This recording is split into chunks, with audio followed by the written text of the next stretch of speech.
नमस्कार। आज म तपाईहरुलाई रुलिङ नेक्ससले कन्डक्ट गर्न गइरहेको अनलाइन रिटन असेसमेन्टमा कसरी सहभागी जनाउने बारे जानकारी दिन गइरहेको छु।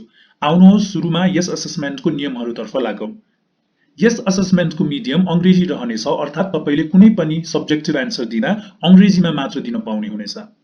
यस असेसमेन्टको लागि तपाईले तोकिएको समयमा एकदमै शान्त ठाउँ रोज्नु पर्नेछ।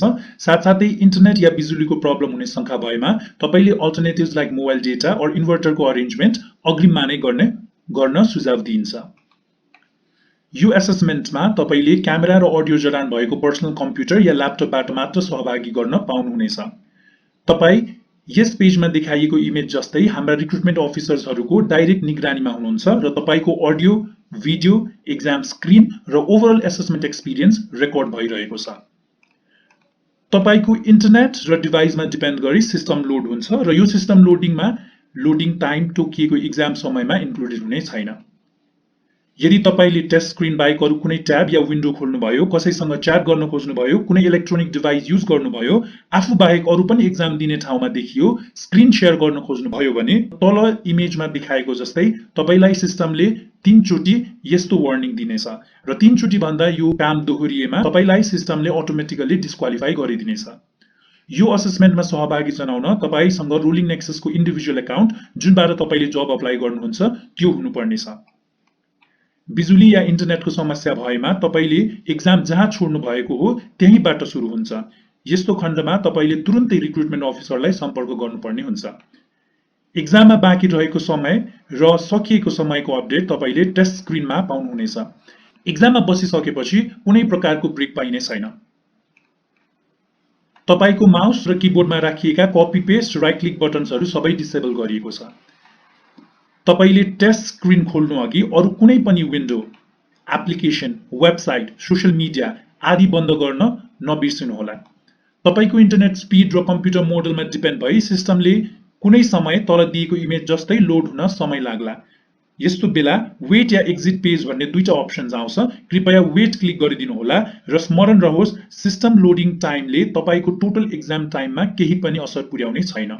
एन्सर्सहरु सबमिट गर्न अगाडि एकदमै ध्यान पुर्याएर सबमिट गर्नुहोला। सिस्टमले तपाईलाई 2 चोटी एन्सर सबमिट गर्न दिने छैन।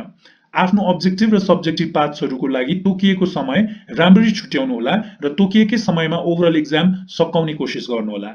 अब आउनुहोस् एक्चुअल रिटन असेसमेन्ट कसरी गर्ने त्यो तर्फ लागौं।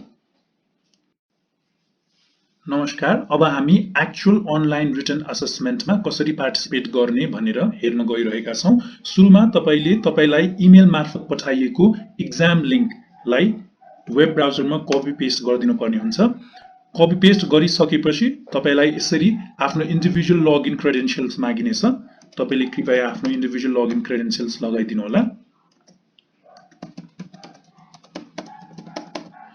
यो क्रेडेन्शियल्स तपाईले जब अप्लाई गर्ने बेलामा बनाउनु पर्ने हुन्छ र एक्जाम स्टार्ट हुन अगाडि चाहिँ तपाईले क्यामेरा र माइक्रोफोन अलाउ गर्नुपर्ने हुन्छ। यो अलाउ गर्नु भएन भने सिस्टमले तपाईलाई एक्जाम गर्न दिदैन। सो तपाईले अलाउ गर्नुहोस्, क्यामेरा पनि अलाउ गर्नुहोस्। तपाईले क्यामेरा र अडियोलाई अलाउ गरेसँगै सिस्टमले तपाईलाई अघि बढ्न दिनेछ। यदि तपाईले क्यामेरा र अडियोलाई अलाउ गर्नु भएन भने सिस्टमले तपाईलाई एक्जाममा पार्टिसिपेट हुन दिदैन। र यदि तपाईको वरिपरि एकदमै साउन्डहरु यदि तपाईको सराउन्डिङ्स पीसफुल छैन भने चाहिँ सिस्टमले एउटा नोइज, फिडब्याक नोइज दिनेछ। तपाईले जति आफ्नो सराउन्डिङलाई पीसफुल राख्नुहुनेछ त्यति नै तपाईलाई त्यो नोइज, फिडब्याक नोइज तपाईलाई आउने छैन। र तपाईलाई यहाँ देखाइएको अनुसार टाइम रिमेनिङ, अर्थात् हाम्रो यो एक्जाम 3 बजे शेड्युल भएको थियो, त्यही भएर 3 बज्नमा अब 3 बज्नलाई केही समय बाँकी भएको कारणले गर्दाखेरि हामीले यो बक्समा टाइम रिमेनिङ देख्न सक्छौं र हामी यो टाइम सकिन्जेलसम्म केही बेर कुर्नेछौं र एक्जाम स्टार्ट हुने टाइममा यो टाइम रिमेनिङ रेड बक्समा आएको चाहिँ स्टार्ट एक्जामिनेसनमा परिणत हुनेछ। आउनुहोस् केही समयको लागि कुरौं। यसरी समय सकिएपछि तपाईको हाम्रो रेड बटन चाहिँ एक्जाम हुने समयमा स्टार्ट एक्जामिनेसनको रूपमा आउनेछ। हामीले सिस्टम लोडिङ टाइम 2 मिनेटदेखि 5 मिनेट समयका लागि अलट गरेका छौं र हजुरहरुको यो ओभरअल एक्जाम टाइममा यो सिस्टम लोडिङ टाइम इन्क्लुड हुने छैन। कृपया धैर्य धारण गरेर अगाडिको 2 मिनेटदेखि 5 मिनेट यो सिस्टम लोडिङ टाइमको लागि पर्खिदिनु होला। हजुर तपाईले यहाँ देख्न सक्नुहुन्छ तपाईको अब्जेक्टिभ क्वेशन्स आइसकेको छ र तपाईको यहाँ टाइम तपाईको समय कति बाँकी छ यहाँ अपडेटेड छ र तपाईको यहाँनिर चाहिँ तपाईलाई ओभरअल तपाईको अडियो भिडियो पुरै रेकर्ड भइरहेको छ र तपाईको कन्फिडेन्स कति छ भनेर पनि जानकारी दिइरहेको छ। यदि तपाईले कुनै इलेक्ट्रोनिक डिभाइस क्यामेराको छेउमा ल्याउनु भयो भने तपाईको सिस्टमले यो सबै कुरा डिटेक्ट गरेर तपाईको यो इमेज इज क्याप्चर्ड भने जस्तै तपाईको हरेक इमेजहरु क्याप्चर भइरहेको छ।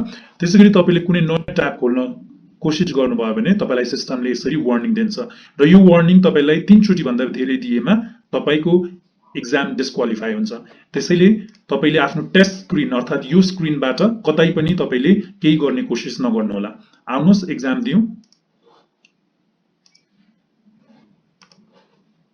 यसरी तपाईले हरेक चोटी अब्जेक्टिभ क्वेशन्सहरु दिँदै जानुहुन्छ र तपाईले अब्जेक्टिभ क्वेशन्स सक्नुभयो तर तपाईलाई प्रिभियसको आन्सर फेरि चेक गर्नु छ भने तपाई प्रिभियसमा गएर आन्सर करेक्ट गर्न सक्नुहुन्छ।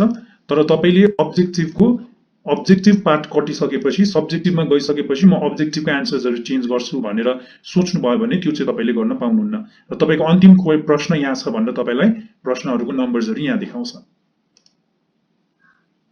यसैगरी तपाईको अब्जेक्टिभ पार्ट सकिएको छ र तपाई सब्जेक्टिभ पार्ट जानुहुन्छ र सब्जेक्टिभ पार्टमा तपाईले आन्सर लेख्नुहुन्छ।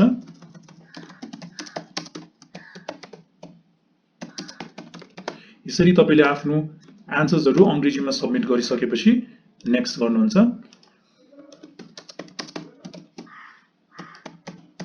र तपाईले फेरि अहिलेको प्रिभियस सब्जेक्टिभ आन्सरलाई चेन्ज गर्न चाहनुहुन्छ भने यहाँ गएर तपाईले चेन्ज गर्न सक्नुहुन्छ।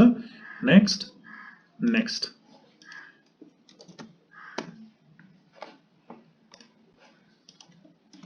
यो तपाईको अन्तिम सब्जेक्टिभ क्वेशन हो। त्यसैले तपाईले सबमिट गर्नुभयो भने फेरि तपाईले करेक्ट गर्न पाउनुहुन्न र यो केस स्टडीको बेसिसमा तपाईलाई आन्सर दिन भनिएको छ। केस स्टडी राम्ररी पढ्नुहोस् र तपाईले यसमा आन्सर लेखिदिनुहोस्। अहिले हामी टेस्टको लागि सेफ कपी लेख्ने छौं र तपाईले यहीँनिर एडिटहरु गर्न सक्नुहुनेछ। तपाईले फेरि पनि एउटा नयाँ ट्याब खोल्ने कोसिस गर्नुभयो भने तपाईलाई सिस्टमले वार्निङ दियो र तपाईले सबमिट गर्नुहुन्छ र तपाईको समय बाँकी यहाँ देखाइरहेको छ र सक्सेस भनेर आइसकेपछि तपाईको एक्जाम कम्प्लिट भइसक्यो भनेर तपाईलाई जानकारी दिन्छ। यसरी तपाईले रुलिङ नेक्ससको अनलाइन रिटन असेसमेन्टमा सहभागी जनाउन सक्नुहुन्छ। We wish you all the very best for your online written assessment. Thank you. Nexus.